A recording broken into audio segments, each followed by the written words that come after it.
दोस्तों, इतिहास गवाह है कि जब जब दुनिया की ताकतों ने भारत के खिलाफ अपने शस्त्र उठाए हैं या फिर भारत को घेरने की एक नाकाम कोशिश की है, तो उस समय भारत के खिलाफ उन कोशिशों को अंजाम देने वाले देशों का या तो अस्तित्व मिट गया है या फिर उन्होंने अपनी इतनी बेइज्जती करवाई है कि दुनिया में उनका मुंह काला हो गया है। नेता टाइप आधा काम मत करो, सब्सक्राइब के साथ साथ बेल आइकॉन भी दबाओ।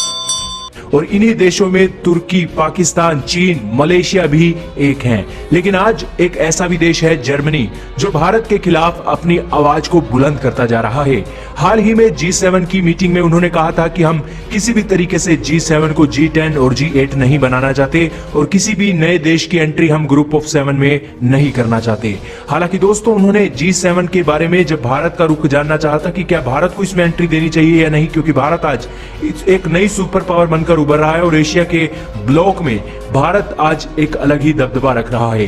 तो उसी बात पर जर्मनी ने भारत को नकारते हुए कहा कि हमें भारत को भी G7 में एंट्री नहीं दिलवानी है। तो जिससे आप समझ सकते हैं कि जर्मनी आज भारत के खिलाफ काम कर रहा है। लेकिन इसी के साथ दोस्तों, जर्मनी का ये काम आज भारत को सबक सिखाने के साथ साथ अमेरिका को भी सबक सिखाने का ही है।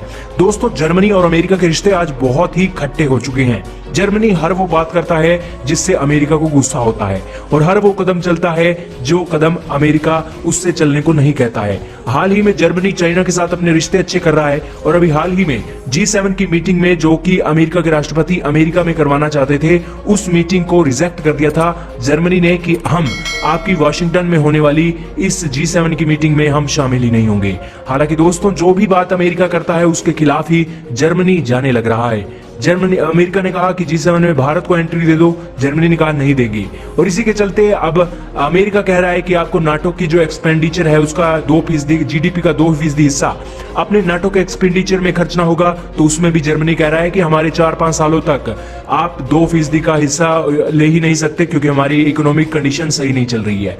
और दोस्तों, हर बात पर जर्मनी की दादागिरी यही दिखाती है कि जर्मनी आज अपने आप को एक खलीफा की तरह मानने लग रहा है। और यही कारण है कि अमेरिका ने जर्मनी के मुंह पर करारा तमाचा मारा है।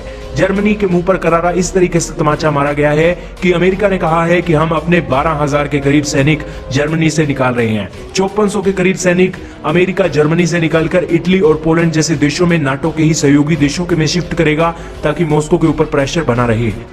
और इसी के साथ 6400 से भी ज्यादा अमेरिकी सैनिक अमेरिका अपने देश में वापस बुलाने लग रहा है। हालांकि दोस्तों, ये एक महत्वपूर्ण कदम इसलिए है क्योंकि बिलियंस ऑफ डॉलर की रकम अमेरिका अपने इन जर्मनी के सैनिकों के ऊपर खर्च देता है, जो अमेरिका के जर्मनी में आज मौजूद हैं।